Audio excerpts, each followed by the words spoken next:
Olá, pessoal. Imagine o seguinte: quarta-feira de manhã, o posto de saúde está cheio, pessoas em pé no corredor, as senhas estão atrasadas e crianças estão chorando. Uma mulher entra para questionar o status do pedido de aborto legal após uma violência sexual. Está tudo dentro da legalidade, há um protocolo do SUS e o hospital é especializado nesse tipo de atendimento. No entanto, ao chegar à porta, uma voz sussurra: Olha, aqui a equipe é muito religiosa. A gente não faz esse tipo de procedimento. Em outra parte do SUS, em um auditório com ar-condicionado insuficiente, se realiza a reunião do Conselho Municipal de Saúde. Do lado da mesa, uma cruz. Do outro, a Constituição de 88 aberta na seção que afirma que a saúde é um direito de todos e uma obrigação do Estado. No meio, alguém alega que certa política de planejamento reprodutivo fere a família cristã e, por isso, não deveria ser implementada na rede. Meio doido, mas isso acontece. A princípio, isso parece ser apenas mais um episódio da antiga controvérsia entre religião e Estado laico. Isso aí é de séculos atrás, né? Que está voltando com toda a força. No entanto, se analisarmos com mais tranquilidade, conseguimos perceber uma situação mais elaborada.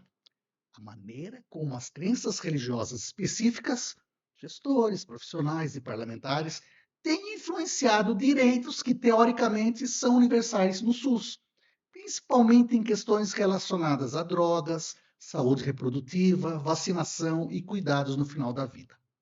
É esse entrelaçamento de cruz, comissão e política pública que pretendo analisar aqui com o apoio de alguns dados recentes e de algumas perspectivas filosóficas.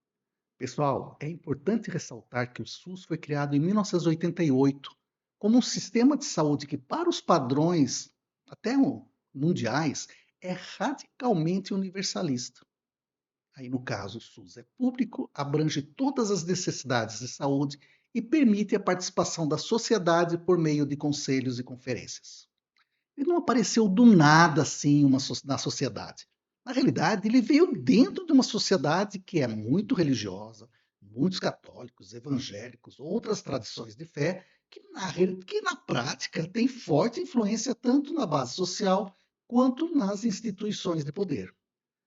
Agora, vamos deixar claro que a religião passou a ter um capital político mais organizado, de uma maneira mais clara, a partir dos anos 2000, com a consolidação da bancada evangélica no Congresso Nacional. Em defesa da família tradicional e da vida desde a concepção, esses grupos começam a intervir diretamente em questões relacionadas a costumes, gênero, drogas, sexualidade e educação sexual, frequentemente desafiando políticas de saúde que se baseiam em evidências. Existem também líderes religiosos que estão envolvidos em campanhas para a reforma da lei de drogas, a defesa dos direitos das pessoas em situação de rua e que se opõem à violência obstétrica e também ao racismo institucional. Em outras palavras, a religião ela se manifesta tanto como um fator limitante, como também, no caso, como um impulsionador da ampliação de direitos, o que, por sua vez, torna a situação mais ambígua. Então, vamos deixar claro, eu estou fazendo algumas críticas à utilização da religião como instrumento político. Agora, eu deixo claro que muitos religiosos, eles acrescentam e muito, nos trabalhos do Congresso. Então, há aí uma ambiguidade. Então, deixar isso claro, tá bom? Continuando, a saúde sexual e reprodutiva é um dos âmbitos nos quais essa ambiguidade se torna mais evidente. No Brasil, o aborto é considerado um crime, exceto em três situações muito bem definidas. Primeiro, quando a vida da mãe está em perigo, em casos de gravidez resultantes de estupro e quando o feto é anencéfalo. Mesmo assim, conseguir um aborto legal nunca foi simples, continua não sendo. Segundo pesquisas recentes, mesmo em situações assim, muitas mulheres ainda se deparam com a escassez de unidades habilitadas, a exigência ilegal de um boletim de ocorrência ou uma autorização judicial, além da resistência clara de alguns profissionais. Aí eu vou colocar um pouco de ciência, tá? Então, vou colocar aqui, ó, vamos falar de uma revisão sistemática de 2022 sobre as influências religiosas na prática de profissionais e estudantes da saúde sexual e reprodutiva, revelou um padrão muito claro. Vamos lá. Quanto mais forte a conexão com crenças religiosas conservadoras, maior a probabilidade de se manifestar contra o aborto induzido, mesmo que seja legal. Esse comportamento ajuda a perpetuar obstáculos ao acesso e a violar os direitos humanos e reprodutivos das mulheres. Um levantamento qualitativo realizado no Hospital Materno Infantil de Brasília havia revelado resultados bastante semelhantes. Vamos lá? Falta de conhecimento a respeito do serviço de aborto legal e uma significativa influência de aspectos morais, culturais e religiosos na forma como o tema era abordado. Entre as usuárias do SUS, a conexão com a religião também é ambígua. Um estudo recente com mulheres que buscaram aborto legal após serem vítimas de violência sexual revela que a maioria se identifica como católica ou evangélica, o que sugere que a religiosidade por si só não é um fator impeditivo para a busca do serviço.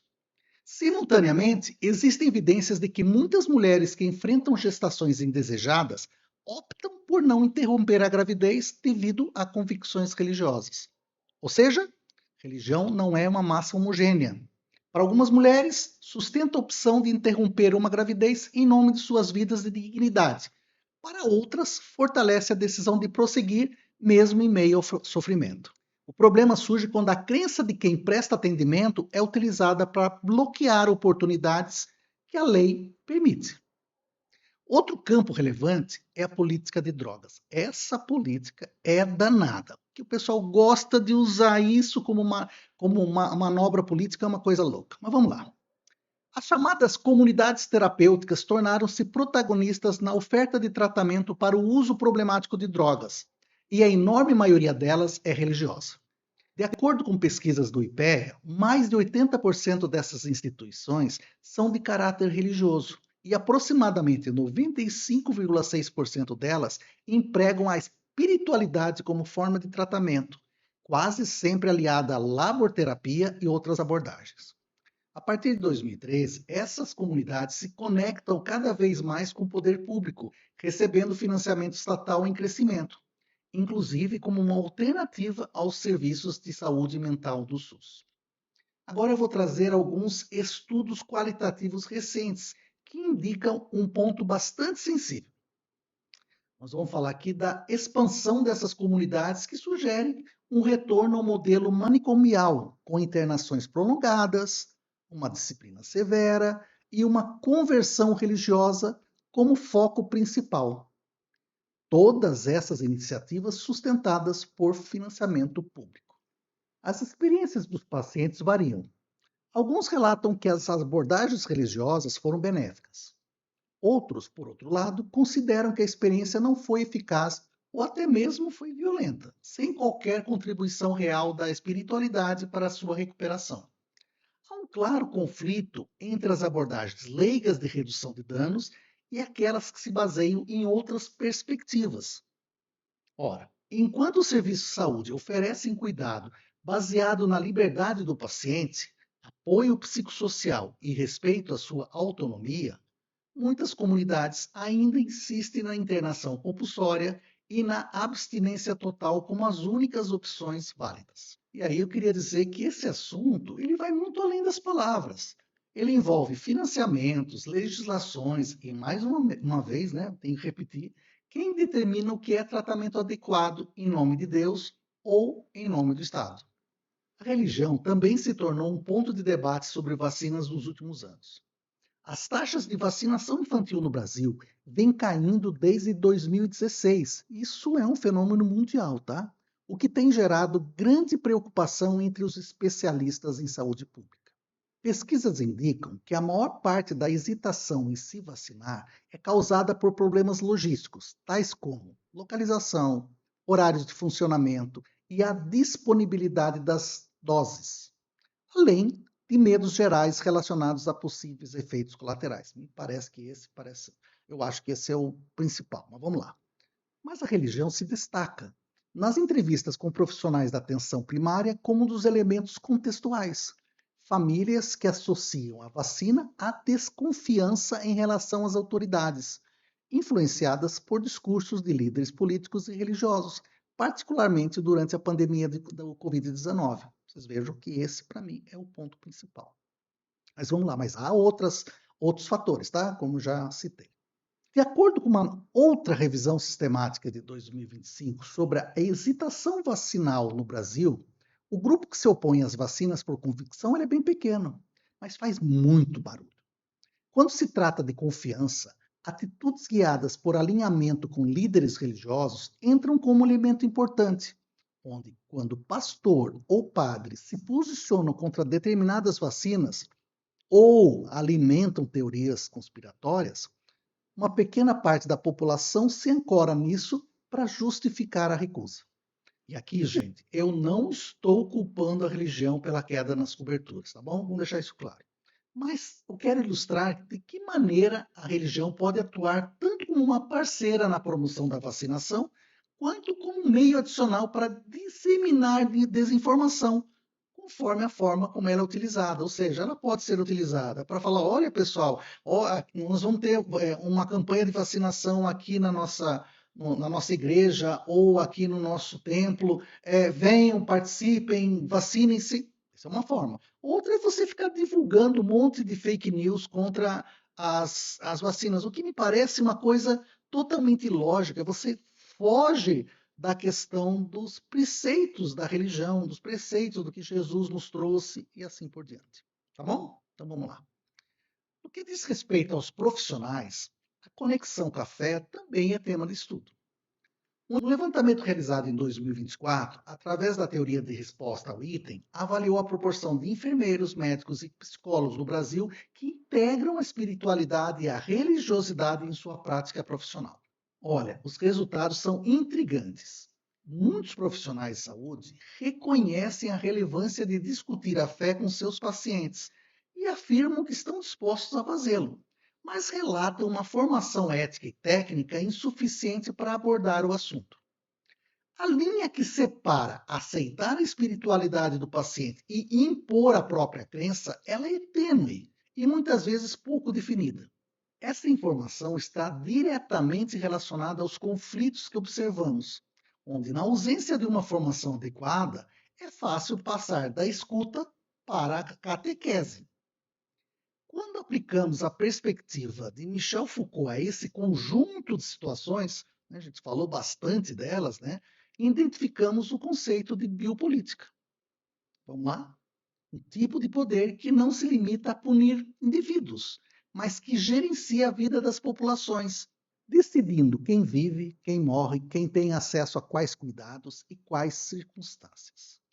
Políticas de saúde representam um espaço privilegiado para esse poder, uma vez que é nesse contexto que se determina quais corpos merecem ser protegidos, quais práticas reprodutivas serão promovidas ou punidas, e quais manifestações de prazer e dor serão reconhecidos como questões médicas ou morais.